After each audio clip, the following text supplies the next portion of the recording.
আসসালামু আলাইকুম আমার প্রাণপ্রিয় চাকরি প্রার্থী ভাই ও বোনেরা।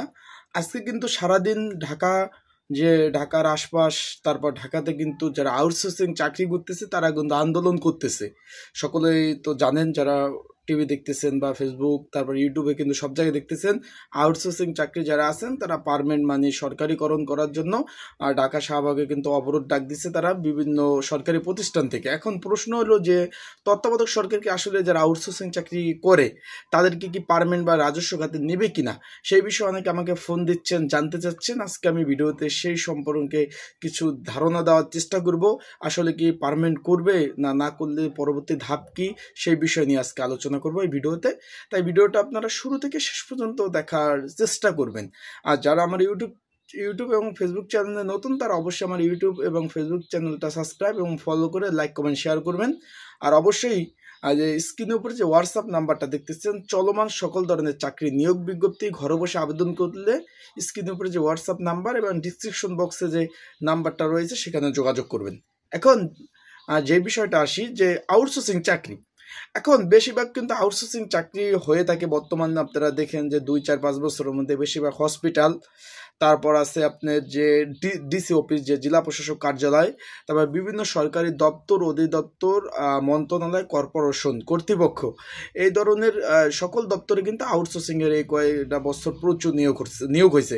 এখন আপনারা অবশ্যই একটু খেয়াল করবেন, এই নিয়োগগুলো প্রথম ধারাবাহিকতা হলো যে আউটসোর্সিং চাকরির হলো একটি করে কি একটা টেন্ডার প্রক্রিয়া দিন। যেমন উদাহরণস্বরূপ একটা দপ্তরে একটা নিয়োগ, আউটসোর্সিং নিয়োগ দিলে একটা কোম্পানি, ধরুন এবার একটা কোম্পানি থাকে যে এন্টারপ্রাইজ ধরনের একটা কোম্পানির নাম, সেটা একটা টেন্ডার ভিত্তিকে নেয়। টেন্ডার ভিত্তিক নিয়ে 100 জন আউটসোর্সিং লোক দেয়, কম্পিউটার অপারেটর, তারপর থেকে আপনার যেরকম অফিস সহক এই ধরনের লোক, তারপর নিম্নমান হিসাব সহকারে ইত্যাদি ইত্যাদি পদের কিন্তু মালি, তারপর যেমন বাবুর্চি, তারপর আপনার আছে যেমন থার্ড ক্লাস চাকরি, দ্বিতীয় শ্রেণী তৃতীয় শ্রেণীর চাকরিগুলো আউটসোর্সিংয়ের চাকরিতে নেয়, তৃতীয় এবং চতুর্থ শ্রেণীর চাকরিগুলো।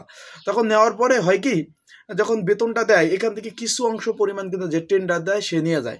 এটা কিন্তু একটি মানবাধিকার লঙ্ঘন, ঠিক আছে?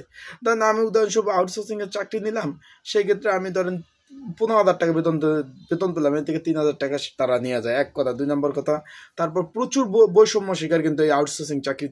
তার ঈদ উল আজহা, ঈদ উল ফিতরে বোনাস পায় না মাঝে মাঝে।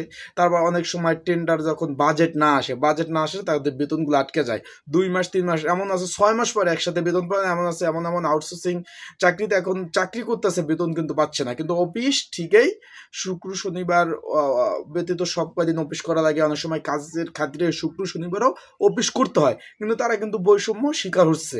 এইভাবে কিন্তু তারা অনেক সময় বেতন পায় না। এরকমই কিন্তু বর্তমান চাকরিগুলো। এখন যেহেতু বৈষম্যকে ক্ষেত্র করে কিন্তু আন্দোলনটা, যেহেতু বর্তমান বৈষম্য বিরোধী আন্দোলনে এই নতুন সরকার আসছে, তত্ত্বাবধায়ক সরকার, সেই ক্ষেত্রে তার কাছে একটা দাবি যে এই চাকরিটা সরকারিকরণ মানে রাজস্ব খাতে জানি করে দেয়। এখন এটা কি করবে কিনা, এখন বিষয়টা হলো আপনারা খেয়াল রাখবেন যে বিগত 5-10 বছরের মধ্যে কিন্তু আউটসোর্সিং চাকরিতে কোনো সরকারেই মানে চাকরি সরকারিকরণ করে নাই।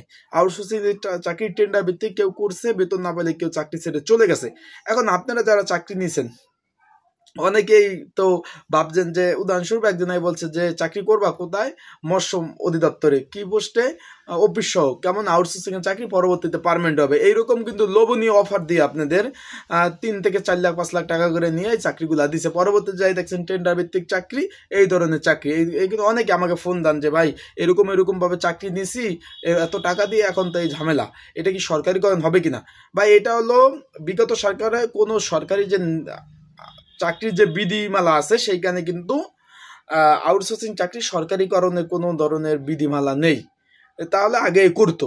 এখন তত্ত্বাবধায়ক চাইলে, চেষ্টা করলে, তারা যদি চায় যে যে আউটসোর্সিং চাকরি যারা আছে বা চুক্তিভিত্তিক কাজ নাই মজুরি নাই ভিত্তিতে যে চাকরি প্রার্থী যারা আছে, তারা তাদেরকে যদি পার্মানেন্ট করতে চায় সেক্ষেত্রে সরকার পারবে যদি চায়। এখন এইটা সরকারের উপরে একটা নির্ভর করবে, তারা আসলে চায় কিনা তাদের চাকরি করার জন্য, সরকারি চাকরি করার একদম রাজস্ব খাতে নেওয়ার জন্য তারা চায় কিনা যে আউটসোর্সিং চাকরি থেকে, সেটাও একটা দেখার বিষয়। আপনারা সকলে জানেন আজকে দিনব্যাপী কিন্তু আন্দোলন চলবে। এখন যারা প্রচুর বৈষম্য শিকার কিন্তু। এখন আপনারা যদি ভাই চলমান কিন্তু অনেকগুলো চাকরি নিয়োগ বিজ্ঞপ্তি আছে, যদি চাকরি ঘরে বসে আবেদন করতে চান, স্ক্রিনে হোয়াটসঅ্যাপ নাম্বার আছে, এই নাম্বারে যোগাযোগ করবেন। আর অবশ্যই যারা ফোন দেন আমাকে নামাজ টাইম ব্যতীত ফোন দেওয়ার চেষ্টা করবেন, সকলে 5 ওয়াক্ত নামাজ পড়ার চেষ্টা করবেন। এখন এখন আপনাদের ওয়েট করতে হবে, আন্দোলন যারা করতেছেন দেখেন কি হয়। বেশিরভাগ ক্ষেত্রে কিন্তু এই 5 বছর 10 বছর যাবত কিন্তু প্রচুর আন্দোলন হয়েছে, কিন্তু এখন পর্যন্ত আন্দোলনের কোনো মানে যে সফলতার মুখ কিন্তু এখনো কেউ দেখে নাই। সেই ক্ষেত্রে এখন যদি তত্ত্বাবধায়ক সরকার চায়, সেই ক্ষেত্রে কিন্তু আপনাদের পার্মানেন্ট করতে পারে। সেটা আপনারা চেষ্টা চালিয়ে দেন, যারা সমন্বয়ক আছে তাদের সাথে কথা বলেন, যে আপনারা যে বৈষম্য শিকার হচ্ছেন তাদের সাথে সেই কথা বলেন, দেখা যাক কি হয়। তো সবাই ভালো থাকুন, সুস্থ থাকুন। আসসালামু আলাইকুম।